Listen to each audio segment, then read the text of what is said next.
vamos a continuar y me voy a enfocar especialmente en el altar de incienso. La obra de Cristo en el campamento y en el atrio la hizo para todo ser humano que jamás haya vivido. Jesús tejió un manto de justicia para todos los seres humanos por su obediencia. Jesús cargó sobre sí los pecados de todos los seres humanos. Jesús resucitó por todos los seres humanos. Pero la obra que hace Jesús en el lugar santo no es para todos los seres humanos. La obra que hace en el lugar santo es una obra individual y personal. No es corpórea, no es para todo el mundo.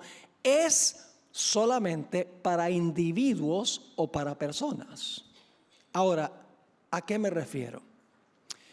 El versículo más famoso de la Biblia es Juan 3:16. Voy a leer ahora Juan 3 desde el versículo 14 hasta el versículo 16. Esta mañana leímos solo la primera parte, porque de tal manera amó Dios al mundo que ha dado su Hijo unigénito. ¿Por cuántos dio el Padre a Jesús? Por todo el mundo.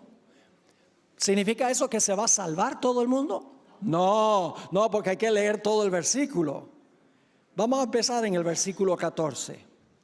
Y como Moisés levantó la serpiente en el desierto, así es necesario que el Hijo del Hombre sea levantado, para que todo aquel, eso es individual, ¿sí o no? Para que todo aquel que en él cree no se pierda, mas tenga vida eterna. Versículo 16. Porque de tal manera amó Dios al mundo, que ha dado a su Hijo unigénito, para que ¿qué? Para que todo aquel que en él cree no se pierda, mas tenga vida eterna. ¿Quiénes son los únicos que se salvan? Las personas que creen en él. Creer no significa que creen en la cabeza. Ah, sí, yo creo que Cristo murió. No. La palabra creer significa todo aquel que en él confía, todo aquel que en él tiene fe. No se pierda, mas tenga vida eterna. Lo que sucede es que cuando una persona, vamos a encontrar, se arrepiente, confiesa sus pecados y confía en la vida y la muerte de Cristo Jesús, el Señor Jesucristo entonces toma la obra que Él hizo en la tierra y se la pone a la cuenta de ese individuo. Es decir, lo que hizo Jesús por todos, ahora lo aplica a cada individuo que lo reclama personalmente. Esta mañana yo di el ejemplo de un regalo. Un esposo compra un regalo para la esposa para el Día de las Madres. ¿Cuánto le cuesta el regalo a la esposa? No le cuesta nada, le cuesta al esposo. El esposo paga, pero para la esposa es gratis. Así el Señor Jesucristo, por su vida y por su muerte, pagó el precio por el pecado. Nosotros no tenemos que pagar, Él pagó. Pero yo pregunto, ¿tengo yo la opción de aceptar o rechazar el regalo? ¿Tiene la esposa la opción de aceptar o rechazar el regalo? ¿Cómo no? Si rechaza el regalo, no se beneficia con el regalo que el esposo compró. Así que la obra que hace Cristo en el lugar santo es una obra individual. Aplica los beneficios que Él ganó por su vida y su muerte a los pecadores arrepentidos que confiesan sus pecados y que confían en el Señor Jesucristo. Permítame darles un ejemplo para que puedan entender cómo funciona esto. ¿Qué hace Jesús en el lugar santo? Quiero que se imaginen un banco.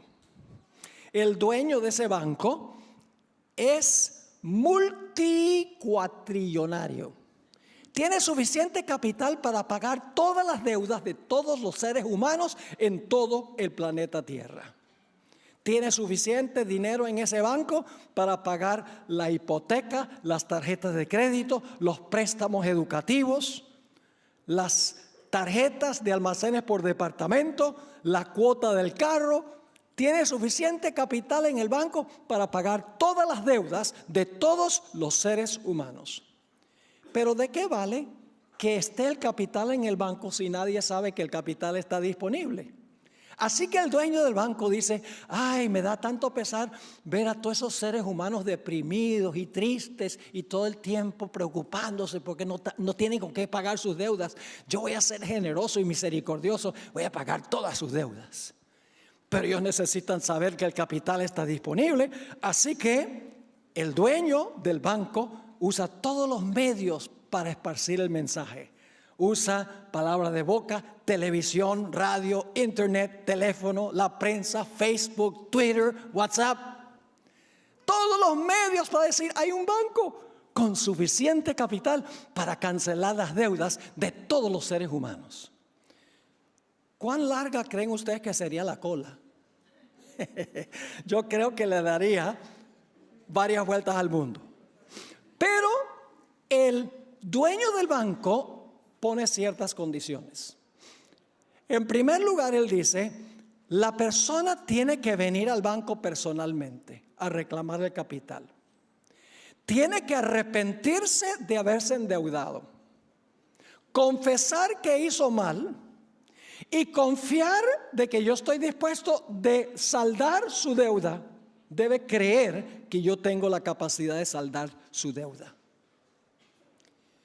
Es decir, que Cristo, por su vida y su muerte, compró la salvación. Depositó en el banco celestial suficiente capital para cancelar la deuda de todo ser humano que jamás haya vivido. Pero solamente los que vienen al banco para sacar el capital se van a beneficiar por lo que Jesús hizo. ¿Están entendiendo lo que estoy diciendo? Ahora, esta idea del banco no fue un invento mío. Se me ocurrió porque leí una cita del Espíritu de Profecía muy interesante que se encuentra en el libro, en la matutina, Hijos e Hijas de Dios, página 24, una matutina de hace mucho tiempo. Ella escribió lo siguiente: Cristo se ha comprometido a ser nuestro sustituto y garante. ¿Qué es un sustituto? Alguien que ocupa nuestro lugar. Así que dice: Cristo se ha comprometido a ocupar nuestro lugar y ser nuestro garante, es decir, nuestra garantía. Y no pasa por alto a nadie. Ahora viene la idea del banco. Hay un fondo inagotable de obediencia perfecta que proviene de su obediencia. ¿Qué es lo que hay? ¿Un fondo qué? Inagotable. ¿Y de dónde viene ese fondo inagotable que depositó en el banco? De la obediencia de Él. Sigue escribiendo: en el cielo, sus méritos de Cristo, su abnegación y sacrificio propio se atesoran como incienso que se ofrece juntamente con las oraciones de su pueblo. Cuando las oraciones sinceras y humildes de los pecadores ascienden al trono de Dios, Cristo mezcla con ellas, es decir, con las oraciones, mezcla con ellas los méritos de su propia vida de perfecta obediencia. Nuestras oraciones resultan fragantes gracias a este incienso. Cristo se ha comprometido a interceder en nuestro favor y el Padre siempre oye a su Hijo. ¿Qué hay en el banco del cielo? ¿Un fondo qué? Inagotable. ¿Y qué es ese fondo inagotable? La obediencia perfecta de Cristo Jesús. ¿Hay suficiente capital ahí para cada ser humano saldar su deuda? ¿Cómo no? Pero tenemos que reclamar el capital que Cristo depositó por su vida y por su muerte. ¿Cómo no que sí? Ahora ustedes dicen: ¿dónde dice la Biblia eso? Vamos a Primera de Juan, el capítulo 2 y el versículo 1 y 2. Primera de Juan, el capítulo 2 y el versículo 1 y 2. Dice allí: hijitos míos, estas cosas escribo para que no pequéis. Y si alguno, esa palabra, ¿plural o singular? ¿Singular o plural? Individual, personal. Dice, y si alguno hubiere pecado, abogado tenemos para con el Padre. ¿Y qué clase de abogado tenemos? Jesucristo el justo. Importantísimo eso. Es decir, nuestro abogado es ¿qué? Justo. ¿Yo soy justo? ¿Hay alguien aquí que es justo? No, aquí no hay nadie justo. Pero nuestro abogado es ¿qué? Nuestro abogado es justo. ¿Qué significa eso? Significa que cuando yo me arrepiento y confieso mi pecado y confío en Jesús, el Señor Jesucristo mezcla mi oración con el incienso de su obediencia perfecta, y Dios pone la justicia de Jesús a mi cuenta, y Dios me mira como si nunca hubiera pecado. Somos aceptos en el amado. Por eso la hermana White dice que no debemos preocuparnos por lo que piensa el Padre de nosotros, sino lo que piensa el Padre de Jesucristo nuestro sustituto. Qué gloriosa verdad esta. Abogado tenemos Jesucristo el justo. Por ejemplo, viene el pastor Bor confesando su pecado. Dices, Señor Jesús, cometí este pecado, estoy triste, lo confieso, confío que tú tienes capital para ponerlo a mi cuenta. Señor Jesús, por favor, pon el capital que tú ganaste a mi cuenta. Y el Señor Jesucristo se presenta ante el Padre y dice, Padre, aquí vengo representando al pastor Bor. Y por dramatizar, el Padre dice, ¿dónde está el pastor Bor? Jesús dice, no, él no tiene que aparecer porque él me aceptó a mí, acepta mi justicia en lugar de él. Eso es lo que sucede. Ahora vamos a otro texto. Hebreos 7 y el versículo 25. Y antes de leer ese versículo les voy a preguntar, ¿el Señor Jesucristo intercede por todos los seres humanos? No. Jesús no intercede por todos los seres humanos en el lugar santo. ¿Por quiénes intercede? Dejemos que la Biblia nos diga. Hebreos 7 y el versículo 25. Por lo cual puede también salvar perpetuamente ¿a quiénes? A los que por él se acercan a Dios. ¿Por quiénes intercede Jesús? A los que por medio de él se acercan a Dios. Y luego termina el versículo diciendo, viviendo siempre para interceder por ¿quiénes? Interceder por ellos. ¿Quiénes son los ellos ahí? Los que por él se acercan a Dios. El Señor Jesucristo intercede por los que lo contratan como abogado, los que lo contratan como intercesor o mediador.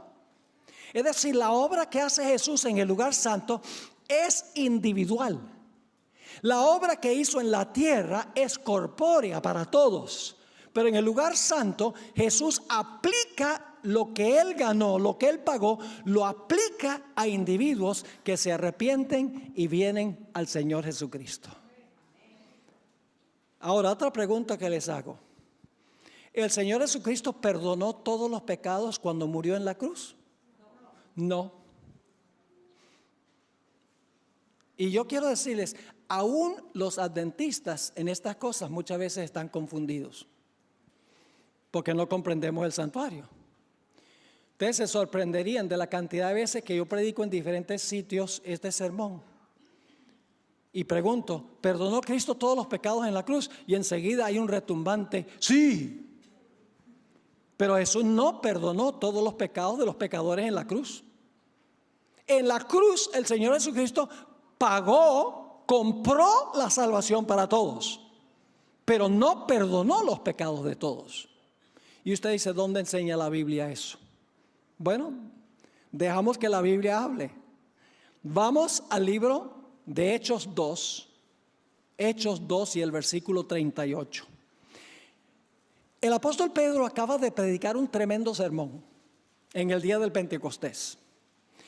Y cuando termina su sermón, hay 3,000 personas allí que quedaron impactadas con su mensaje. Pero Pedro no hizo un llamado.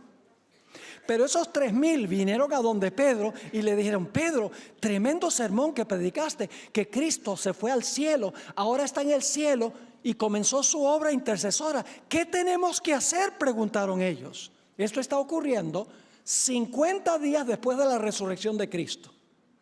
Dicen, ¿qué necesitamos hacer entonces? Y fíjense lo que dijo Pedro, capítulo 2 y el versículo 38. Pedro les dijo, ¿qué cosa? Arrepentíos y bautícese. ¿Bautícese qué? ¿Individual, sí o no? Individual. Bautícese cada uno de vosotros. ¿Y luego qué dice? Para perdón de los pecados. ¿Cuándo es que una persona recibe perdón según este versículo? Cuando la persona se arrepiente y la persona se bautiza. ¿Sí o no? Sí, porque dice aquí, arrepentíos, bautícese cada uno de vosotros en el nombre de Jesucristo para perdón de los pecados. El perdón viene cuando un individuo se bautiza y se arrepiente de sus pecados. Es individual. Vamos a Hechos 5 y el versículo 31. Aquí nuevamente encontramos a Pedro explicando lo que Jesús fue al cielo a hacer en el lugar santo. Hechos 5 y el versículo 31 dice, a este, es decir, a Jesús, Dios ha exaltado con su diestra por príncipe y salvador, para dar a Israel, ¿qué cosa? ¿A qué fue Jesús al cielo? Para dar a Israel, ¿qué? Arrepentimiento y ¿qué más? Perdón de pecados. ¿Perdonó Cristo todos los pecados en la cruz? No, Él fue al cielo, ¿para qué? Para dar arrepentimiento y para dar ¿qué? Perdón de los pecados. Es decir, el perdón no es algo que sucedió en la cruz. El perdón sucede en el lugar santo del santuario celestial cuando una persona viene arrepentido al Señor Jesucristo y se bautiza. Noten Hechos 10, 43. Hechos 10 y el versículo 43. Nuevamente la misma idea. Aquí el apóstol Pedro dice, de Jesús, dan testimonio todos los profetas, que todos los que en él ¿qué? Creyeren o creen, recibirán ¿qué? Perdón de los pecados. ¿Quiénes son los que reciben perdón? Los que creen en Jesús, los que se arrepienten, los que se bautizan, que es algo individual. ¿Me están entendiendo o no me están entendiendo?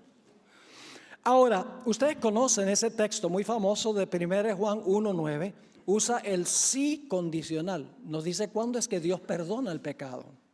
Dice allí, si confesamos nuestros pecados, Él es ¿qué? Fiel y justo, ¿para qué? Para perdonar nuestros pecados y limpiarlos de toda maldad. ¿A quiénes les perdona Jesús los pecados y los limpia de toda maldad? ¿A quiénes? A los que confiesan sus pecados.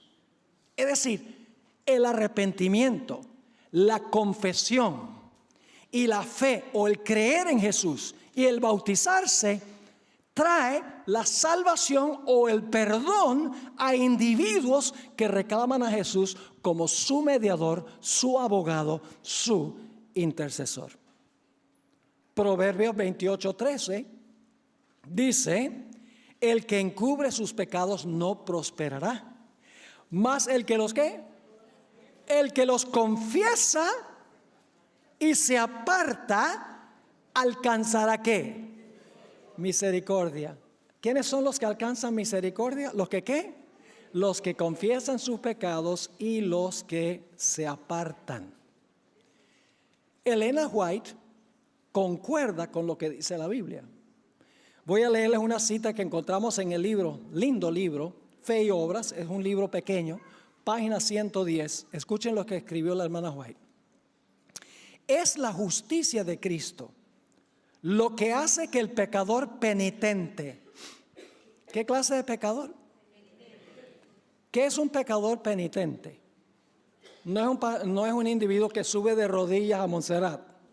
No, esa no es la clase de penitencia. Penitente significa triste por sus pecados. Dice, es la justicia de Cristo lo que hace que el pecador penitente sea aceptable ante Dios y que obra su justificación. Y ahora viene esta linda frase. No importa cuán pecaminosa haya sido su vida. Si cree en Jesús como su Salvador personal, fíjense, ella ha dicho el pecador penitente, ahora dice, si cree en Jesús, confía en Jesús, tiene fe en Jesús como su Salvador personal, está parado delante de Dios con las vestiduras inmaculadas de la justicia imputada de Cristo. No se confundan con la palabra imputada, es una palabra teológica, significa está parado con la justicia acreditada de Cristo. Es decir, Cristo pone el capital a nuestra cuenta. Y Dios nos mira como si nunca hubiéramos pecado, porque en vez de mirar nuestra injusticia, acepta la justicia de Cristo en nuestro lugar. En otra cita que se encuentra en la matutina de hace varios años, La fe por la cual vivo, página 109, Elena White escribió: la gracia de Cristo justifica gratuitamente al pecador, sin mérito o reclamo de su parte. Y luego explica que la palabra justificación significa perdón. La palabra justificación es una palabra teológica, pero en cortas cuentas la palabra justificación significa perdón. Lo mismo, sigue diciendo ella, la justificación es el perdón pleno y completo del pecado.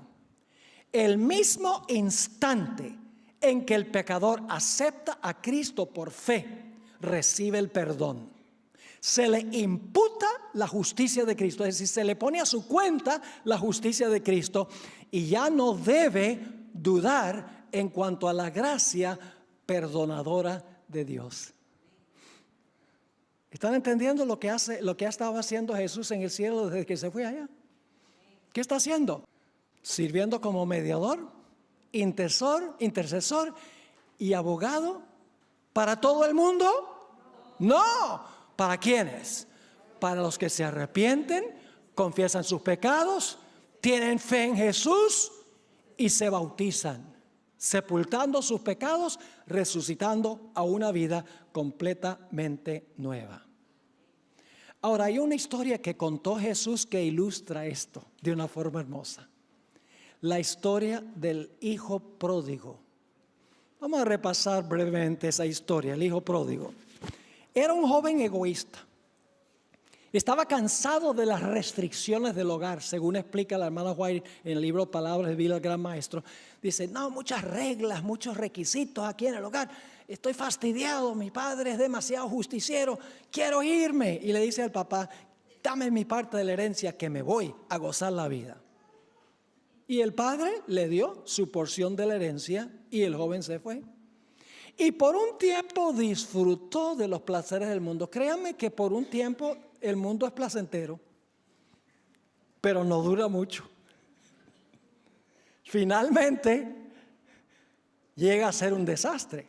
Pero por un tiempo el joven disfrutó, despilfarró todo el dinero que su padre le había dado. Y entonces se encontró con un fin desastroso, compitiendo con los cerdos para comerse la comida que le pusieron a los cerdos.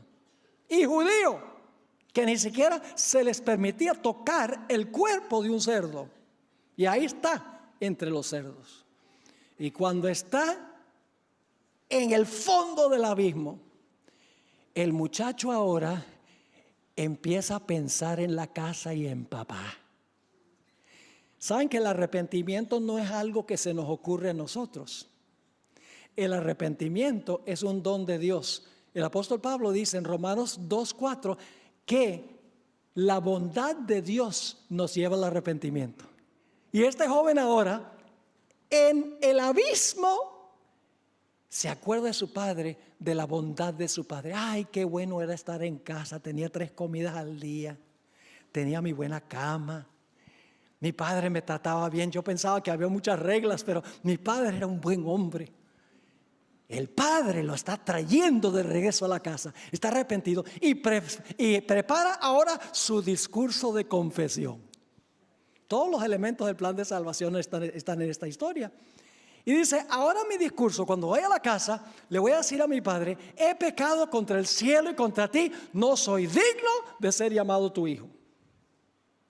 Prepara el discurso de confesión. Fíjese, se arrepintió, la bondad de su padre lo llevó al arrepentimiento, prepara su discurso de confesión a su padre, y cuando llega a la casa,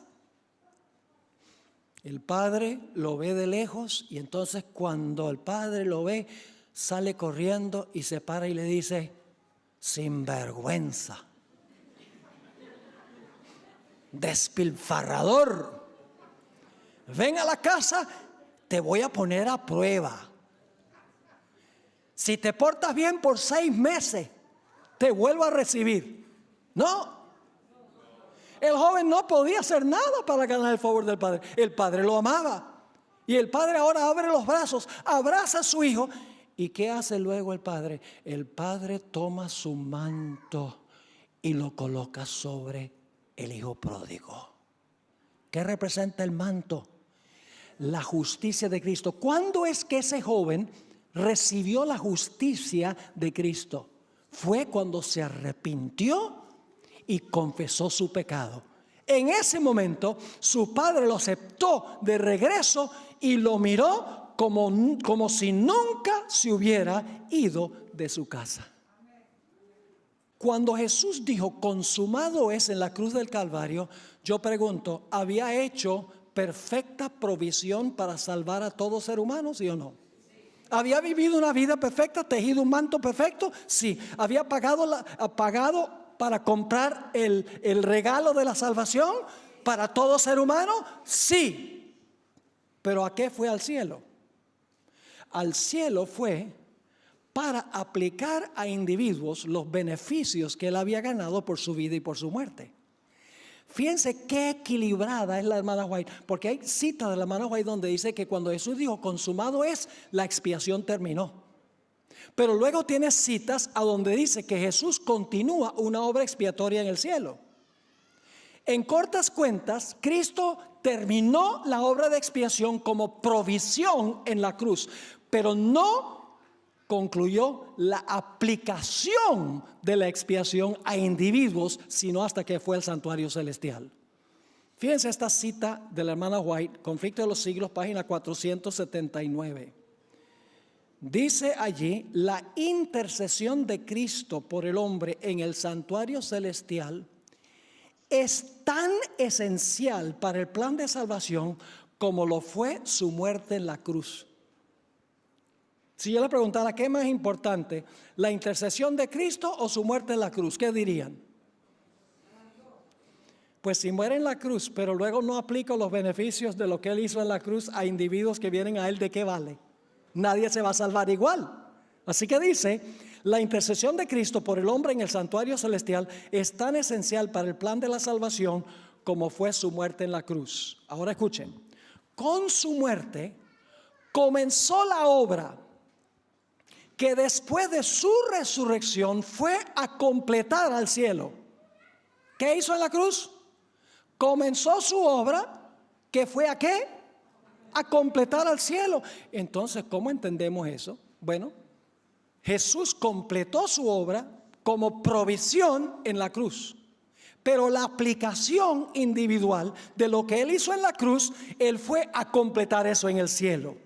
Así que dice, con su muerte comenzó la obra que después de su resurrección fue a completar en el cielo.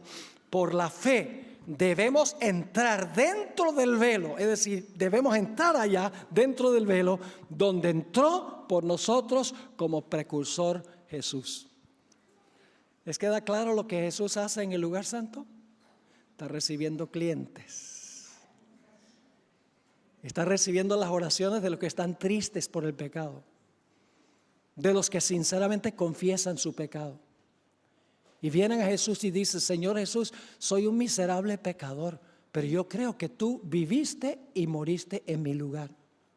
Te acepto, Señor Jesús. Acepto la provisión que tú has hecho. Y en ese momento Jesús toma el manto y me lo pone, y toma la muerte que Él sufrió en la cruz en mi cuenta, y Dios me mira como si nunca hubiera pecado. Qué gloriosa verdad, la verdad del lugar santo. Pero ahora nos movemos al quinto paso de Jesús en el santuario. Su obra en el lugar santísimo. Ahora escuchen bien, Jesús en el lugar santísimo continúa la obra que estaba haciendo en el lugar santo, solo que añade una función. Es decir, en 1844, cuando Jesús entró al lugar santísimo, no dejó de interceder. Porque si ese fuera el caso, nadie se salva después de 1844. Jesús en 1844 comenzó una nueva obra, la obra del juicio, pero continuó la obra del lugar santo. Y fíjense que todos los pasos de Jesús vienen en cadena. Porque vivió una vida perfecta, su muerte en la cruz es aceptada. Porque murió en la cruz y resucitó, puede ir al cielo para interceder por los pecadores y aplicar los beneficios de su salvación a individuos que los reclaman. Es decir, cada paso es igualmente indispensable. Ahora, como adventistas, nosotros creemos que el 22 de octubre de 1844, basado en la profecía de Daniel 8:14, que vamos a tocar brevemente en un tema posterior durante esta semana, dice allí hasta 2300 tardes y mañanas y el santuario será purificado. Nosotros creemos, y es muy bíblico, no tenemos tiempo de esbozar todos los detalles ahora, que las 2300 tardes y mañanas comienzan en el año 457 a.C., yendo hacia adelante 2300 años, porque en la Biblia un día literal equivale a un año. 2300 años después, el santuario celestial iba a ser purificado. Y la pregunta clave es, ¿por qué el santuario celestial necesita ser purificado? Muy sencillo. Porque durante todo el periodo de la historia de la iglesia cristiana y continuando el día de hoy, el pueblo de Dios, los fieles de Dios, han estado enviando sus pecados ¿dónde? Al santuario a donde Cristo intercede. Y Jesús ha introducido esos pecados cubiertos por su sangre al santuario. Es decir, el sacerdote colocaba la mano sobre la víctima, sacrificaba confesaba los pecados sobre la cabeza de la víctima, sacrificaba a la víctima y luego tomaba la sangre que tenía el registro del pecado y entraba al santuario y depositaba la sangre ahí. Estaba transfiriendo el pecado del pecador a la víctima y a través del sacerdote al santuario. Lo cual significa que el santuario se contaminaba. Y de alguna manera, si el santuario estaba contaminado, es necesario ¿qué?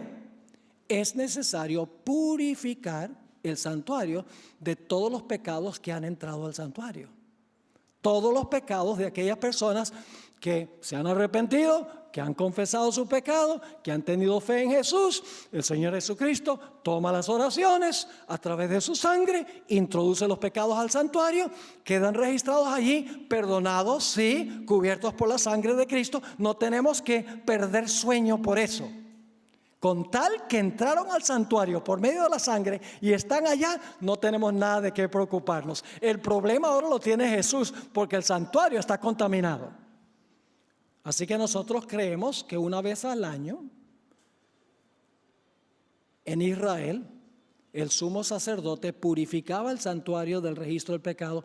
A partir de 1844 Jesús comenzó el proceso de purificar el santuario celestial de los pecados que habían entrado ahí. Ahora, ¿quiénes en realidad eran juzgados primero? Según el conflicto de los siglos, y la Biblia también lo corrobora, por ejemplo, en 1 Pedro 4:17, la primera persona en ser juzgada, cuyo caso se examinó, fue el caso de Adán. La sierva de Dios dice, empezando con los que primero vivieron sobre la tierra. ¿Quién fue el primero en vivir? Adán. Dice, en orden cronológico, el Señor Jesucristo juzga a cada persona que en algún momento profesó a Cristo como su abogado, su intercesor y su mediador. Toda persona que metió sus pecados al santuario por medio de la sangre de Cristo. Lo hace en orden cronológico. Menos mal que no es alfabético, porque el apellido mío empieza por B. Así que comenzando con Adán, la hermana White dice, y cada generación sucesiva, en orden cronológico, juzga a todos los que han ido muriendo y finalmente termina juzgando a los que están vivos. El juicio de los vivos. Nadie sabe cuándo va a comenzar. Por ahí hay algunos que están poniendo fechas para el comienzo del juicio de los vivos. Nadie sabe cuándo va a comenzar el juicio de los vivos. Así que tenemos que estar listos siempre. Y no decir, bueno, hay tiempo, hay tiempo. No, no hay tiempo. Hoy es el día de la salvación. Si hoy oyeres su voz, no endurezcáis vuestro corazón. La sierva del Señor, en el libro Palabras de Vida al Gran Maestro, página 252, escribió esto. Mientras los hombres moran todavía en la tierra, se verifica la obra del juicio investigador en los atrios del cielo. ¿Cómo? Mientras que todavía los hombres están, ¿qué? Los seres humanos están habitando en la tierra, se verifica la obra de juicio, ¿dónde? En el cielo, en los atrios del cielo. ¿Qué lugar específicamente en el cielo? En el lugar santísimo. Sigue diciendo, delante de Dios pasa el registro de la vida de todos sus profesos seguidores. ¿Quiénes son los únicos que son juzgados? Los que en algún momento, ¿qué? Profesaron a Cristo como Salvador personal. Lo dice claramente. Dice nuevamente, delante de Dios pasa el registro de la vida de todos sus profesos seguidores. Todos son examinados según lo registrado en los libros del cielo. Y según sus hechos queda para siempre fijado el destino de cada uno. Es decir, comenzando con Adán, se abren los registros y se revela la vida de cada una de las personas. Ahora, claro, surge la pregunta. ¿Necesita acaso Dios un juicio para saber quién profesó su nombre? No. Dios conoce el fin desde el principio. Dios sabe todas las cosas. Así que la pregunta es, ¿para qué necesita Dios un juicio? La respuesta es que el juicio no es para Dios. El juicio es para beneficio del universo. Y ustedes dicen, ¿pero cómo así? Yo pregunto, ¿en la iglesia hay trigo y cizaña? ¿La cizaña profesa seguir a Cristo? Sí. En la iglesia hay vírgenes sabias y fatuas. Las fatuas profesan a Cristo si tienen lámparas y un poquito de aceite. En la iglesia hay peces buenos y peces malos. ¿Saben lo que? Jesús dijo, yo os haré pescadores de hombres. Es decir, nosotros somos los pescadores.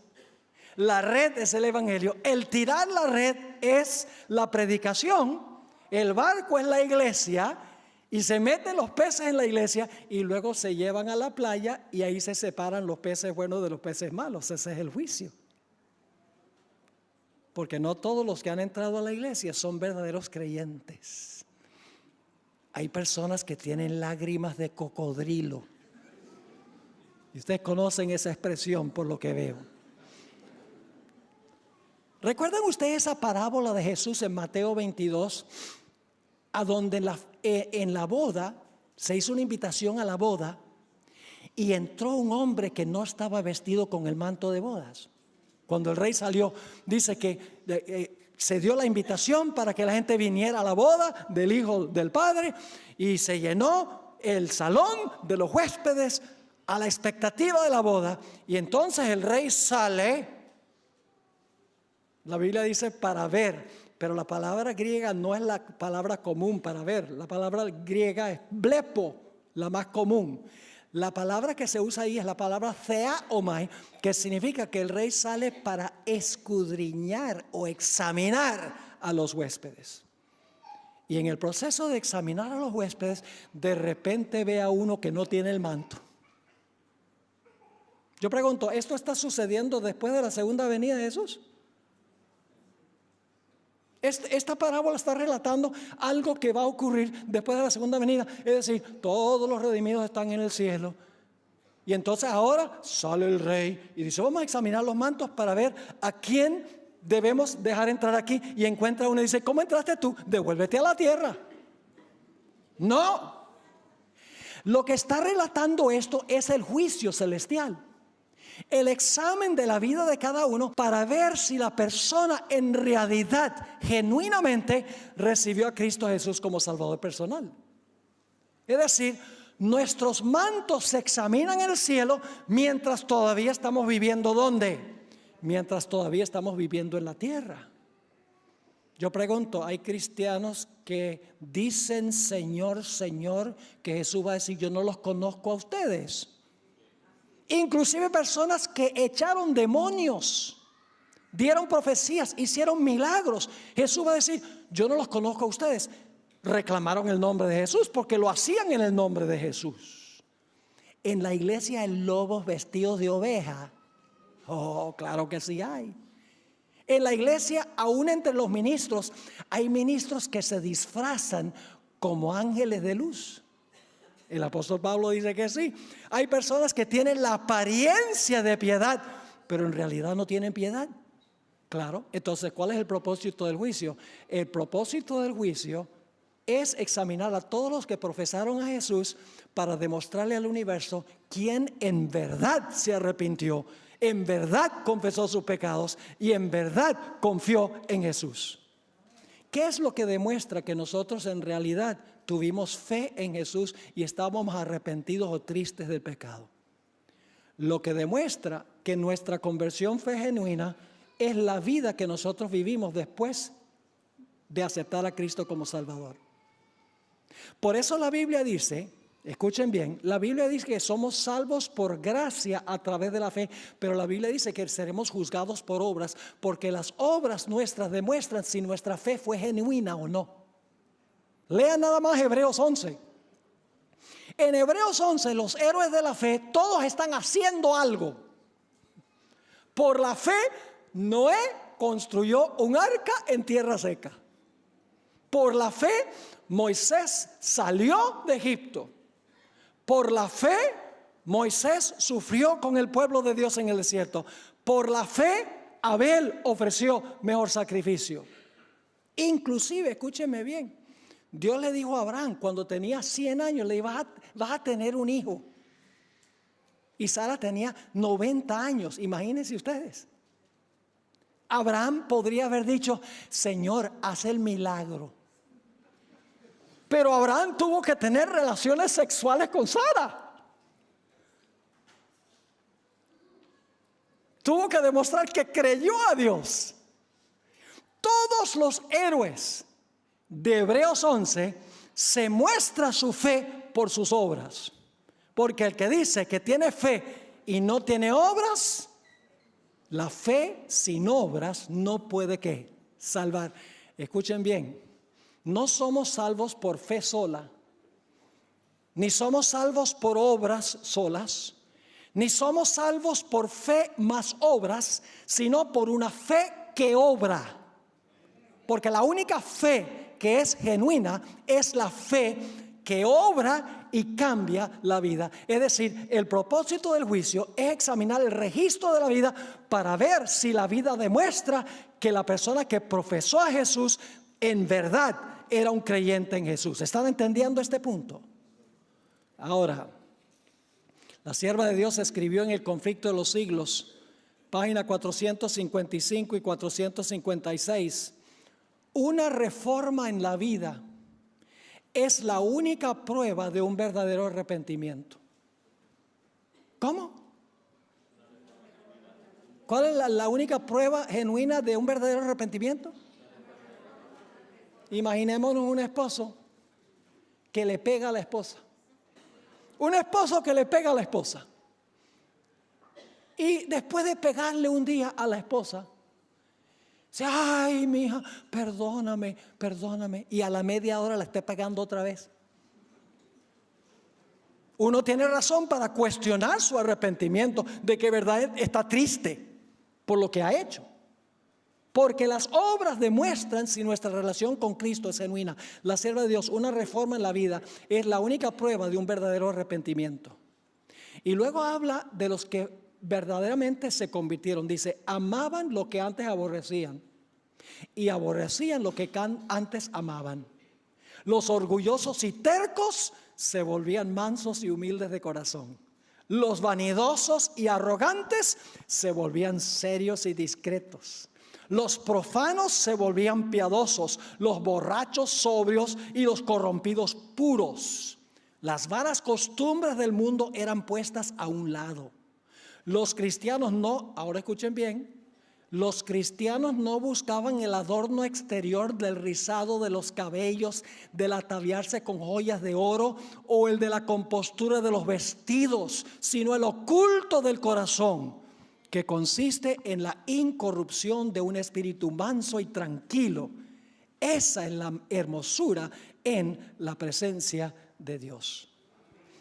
Ahora yo pregunto, ¿es posible que una persona haya sido perdonada y que en algún momento Dios le revoque el perdón?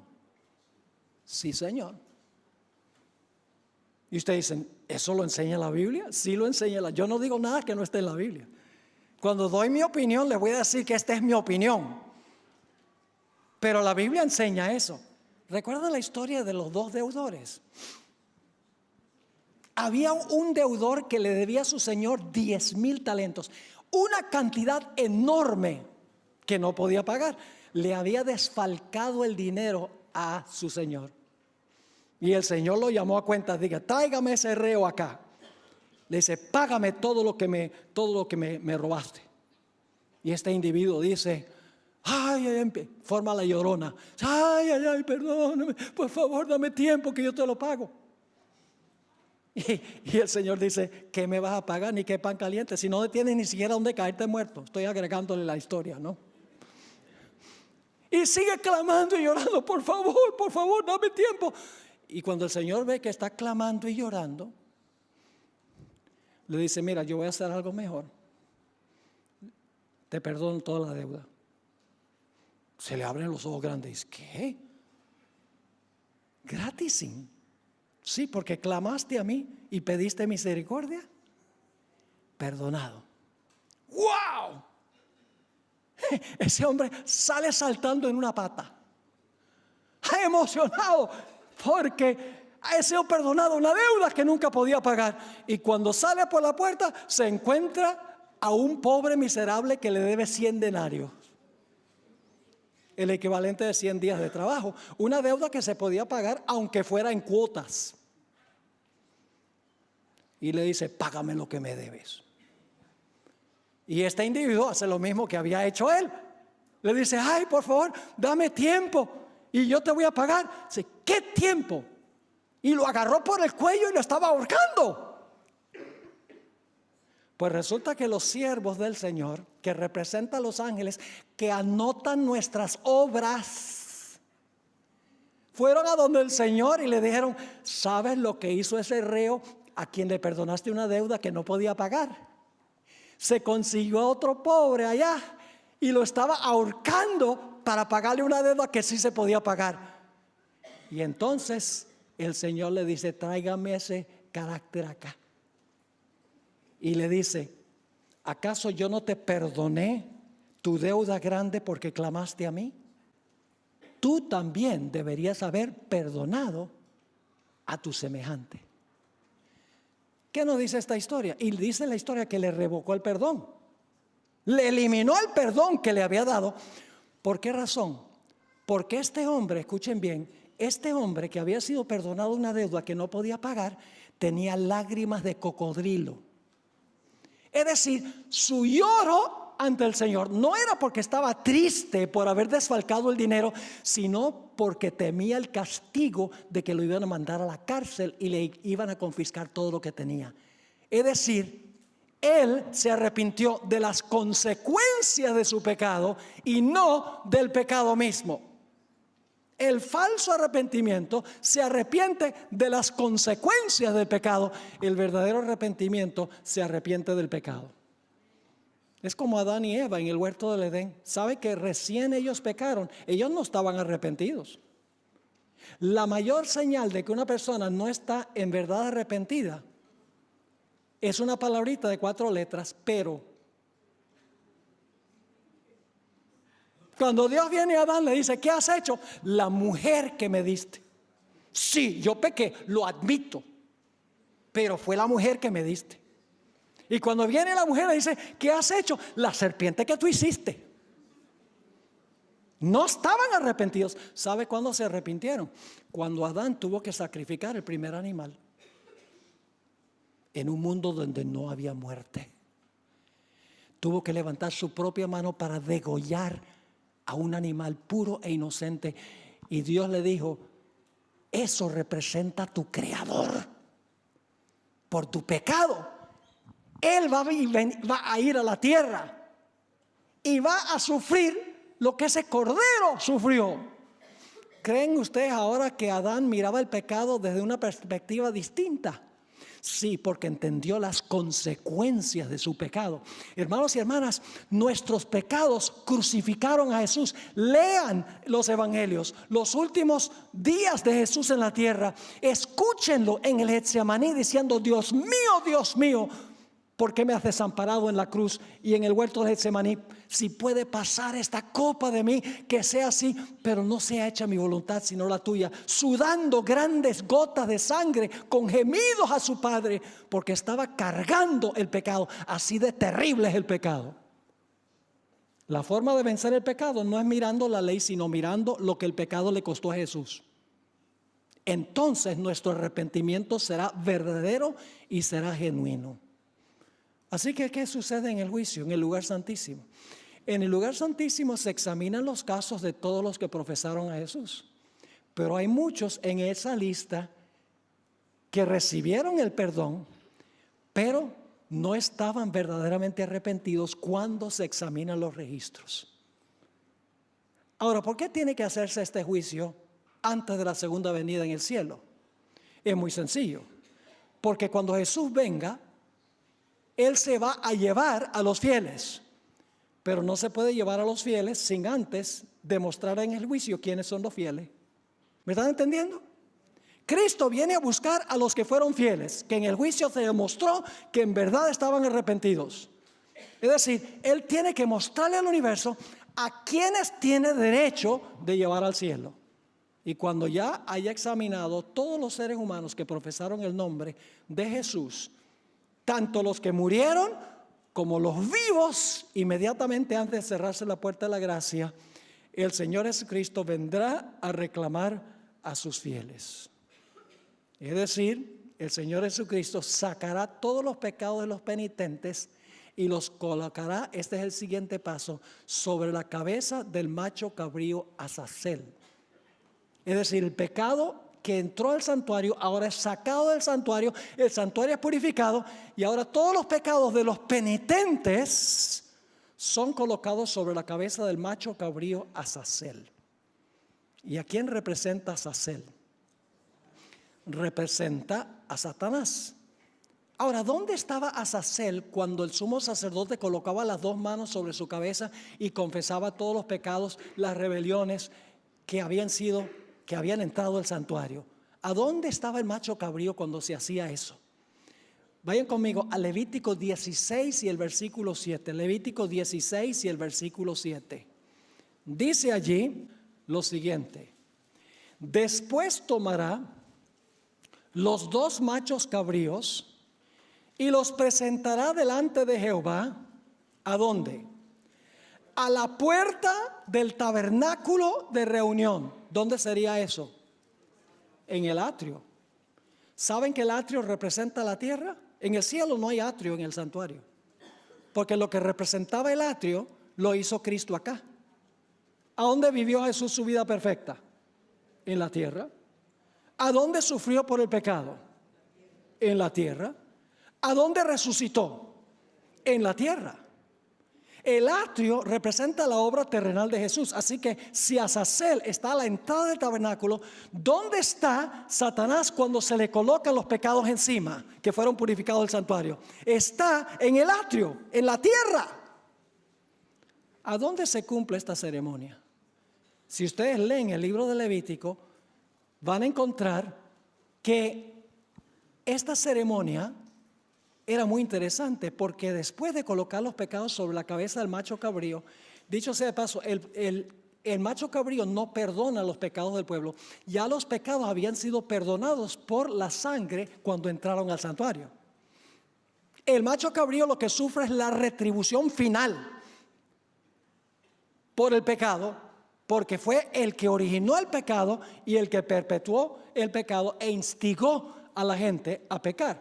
Pero el macho cabrío no perdona los pecados, porque el macho cabrío fue enviado vivo al desierto. Sin derramamiento de sangre no hay remisión. La sangre del macho cabrío no se derramaba.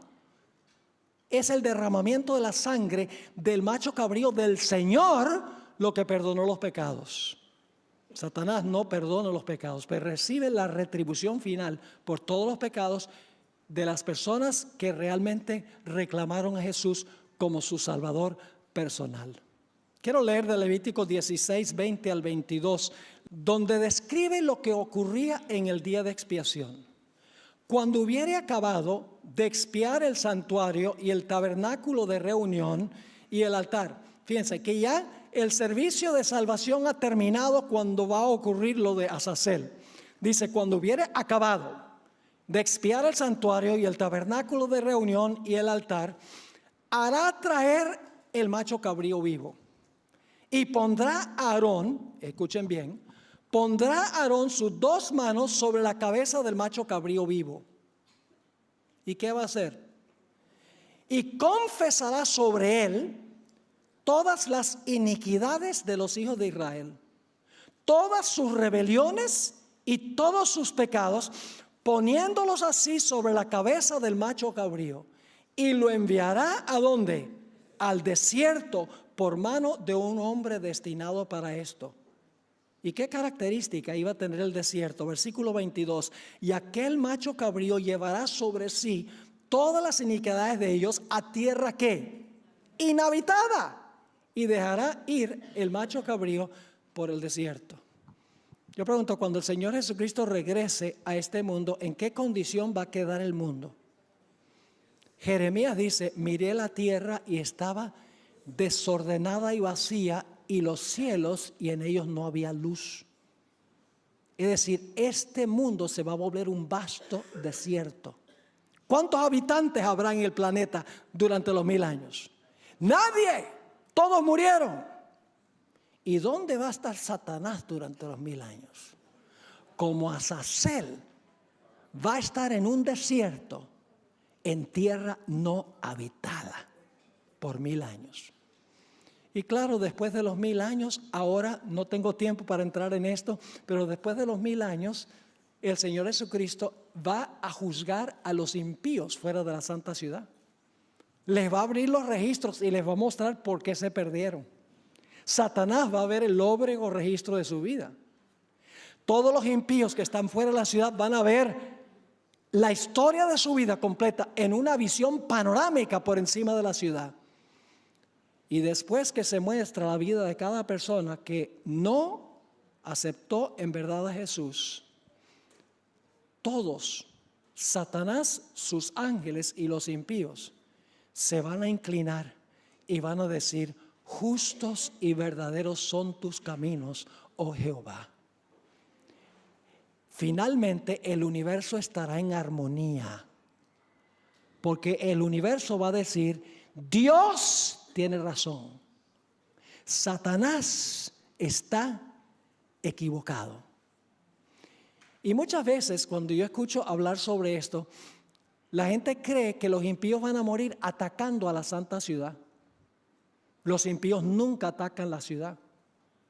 Se reúnen alrededor de la ciudad con la intención de atacar la ciudad, pero luego viene la visión panorámica por encima de la ciudad. Ojalá tuviera tiempo de ir a Apocalipsis 20 para esbozar todos estos asuntos, pero ustedes pueden ir a nuestra página de Secrets Unsealed, y van a encontrar ahí una explicación del milenio. Los impíos fuera de la ciudad van a ver toda la historia de la raza humana y van a darse cuenta que podrían haberse salvado si hubieran recibido a Cristo como Salvador personal. Se dan cuenta que están perdidos por su propia culpa y que Satanás los ha engañado. Y si ustedes leen el conflicto de los siglos a la luz de Ezequiel 28, dice allí que los impíos, cuando se dan cuenta que se perdieron, que Dios fue justo en condenarlos, y confiesan que Dios fue justo y que les dio la oportunidad, cuando ellos ven eso, en vez de atacar la ciudad, atacan a Satanás y a sus ángeles. En otras palabras, están diciendo que Dios estaba en lo correcto y Satanás era el canalla en el plan de la salvación. Todo el universo estará en armonía. Y entonces viene el séptimo paso. El Señor Jesucristo, después de destruir a Satanás y a sus ángeles, a los impíos, hará un cielo nuevo y una tierra nueva. Y vendrá a habitar con nosotros en nuestro campamento por los siglos de la eternidad. Quiero leerles Apocalipsis el capítulo 22. Apocalipsis el capítulo 21, y el versículo 2 al 4. Y saben lo que dicen algunas personas antes de leer este pasaje. Algunas personas usan argumentos racionales que parecen ser lógicos, pero no son. Por ejemplo, alguien me dijo, ¿y cómo puede haber un registro del pecado en el cielo en un lugar tan santo como ese? ¿Cómo puede haber un registro del pecado? Y mi respuesta es doble. ¿Acaso el pecado no comenzó en el cielo? ¿En el santo cielo? ¿Con Lucifer? Claro que sí. Y luego les hago otra pregunta. ¿El Señor Jesucristo fue absolutamente santo y perfecto, sí o no? Pero Dios colocó sobre él el pecado. Así que si Dios pudo colocar sobre Jesús, un ser santo, el pecado, no hay ningún problema en que ponga los pecados en un lugar santo como el lugar santísimo. Interesante, la gente usa toda clase de argumentos. Porque la gente, mire, ¿saben por qué las iglesias protestantes no son capaces de aceptar el concepto del juicio? El concepto del juicio que tiene la iglesia adventista es absurdo para los que no son adventistas. ¿Por qué razón? Por la sencilla razón de que los protestantes creen que es cuando una persona se muere que esa persona es juzgada. Si la persona fue buena, viajecito al cielo. Si la persona fue mala, al infierno cuando se muere. Y si fue medio mala, el purgatorio. Y si no había alcanzado la edad de la razón, al limbo. Es decir, para los protestantes es en el momento de la muerte cuando el caso de alguien se decide. Así que la idea de que en 1844 comienza un juicio para comenzar a juzgar a los seres humanos es absurdo para ellos. Y ellos mismos se contradicen. Porque en el credo, que está equivocado, dice que vendrá a juzgar a los vivos y a los muertos. No, Él no va a venir a juzgar a los vivos y a los muertos. Él va a venir a llevarse a los vivos que fueron fieles a Jesús. Es decir, el juicio no es cuando Jesús venga. El juicio no es cuando una persona se muere. El juicio comienza en 1844. Todos los casos de los que profesaron a Jesús son examinados y luego Jesús regresa por segunda vez para llevarse a los que fueron fieles. Ese es el concepto bíblico. Ahora sí leo el último texto, Apocalipsis 21, 2 al 4, cuando Jesús vendrá para estar en nuestro campamento. Dice, y yo, Juan, vi la santa ciudad, la nueva Jerusalén, descender del cielo de Dios, dispuesta como una esposa ataviada para su marido. Y oí una gran voz del cielo que decía, he aquí el tabernáculo de Dios con los hombres, y Él morará con ellos, y ellos serán su pueblo, y Dios mismo estará con ellos como su Dios. Enjugará Dios toda lágrima de los ojos de ellos. Ya no habrá muerte, ni habrá más llanto, ni clamor, ni dolor, porque las primeras cosas pasaron. No se turbe vuestro corazón. ¿Creéis en Dios? Creed también en mí. Dice Jesús, en la casa de mi Padre muchas moradas hay. De no ser así, se los hubiera dicho. Voy pues a preparar lugar para vosotros. Y si viniere y os aparejare el lugar, vendré otra vez y os tomaré a mí mismo, para que donde yo estoy, vosotros también estéis. Y entonces termina el gran conflicto y nunca más se levantará el mal. Esa es la cosmovisión de la iglesia adventista, la cosmovisión bíblica que todo lo explica, que nos da el panorama completo del plan de la salvación, todos los pasos de Jesús en el plan de la salvación. La única manera de explicar todas las diferentes partes de la Biblia es viendo el cuadro completo, armando todas las piezas del rompecabezas. Oremos. Padre, gracias te damos por esta gran revelación del plan de salvación. Es mucho más que la muerte de Cristo en la cruz. Incluye todo el panorama universal. Incluye la vida perfecta de Jesús, su muerte por el pecado, su resurrección, su intercesión por los que se allegan a Él, la entrada de los pecados al santuario por medio de la sangre de Cristo, la purificación de los pecados del santuario, el castigo final sobre Azazel, el originador, y finalmente la destrucción del pecado y los pecadores y la creación de cielos nuevos y tierra nueva. Qué gran panorama. Pero Señor, conociendo esto no es suficiente. Te ruego, Señor, que ninguno de los que estamos aquí falte en aquel día. Que todos podamos encontrarnos dentro de la santa ciudad y no fuera. Señor, te pedimos que nos des un corazón convertido. Ayúdanos, Señor, a sentir tristeza por el pecado, el verdadero arrepentimiento, a ver lo que el pecado le costó a Jesús. Ayúdanos, Señor, a confesar, no a admitir, sino a confesar nuestro pecado y decir, la culpa la tengo solo yo. Danos fe para confiar en Jesús. Sálvanos, Señor, al fin en tu reino. Gracias te damos por habernos acompañado, por responder nuestra oración, pues te lo imploramos en el nombre de Jesús. Amén. Lo que hemos estudiado sobre el santuario es fundamental para lo que vamos a estudiar en los temas subsiguientes sobre Daniel 7, Daniel 8 al 12.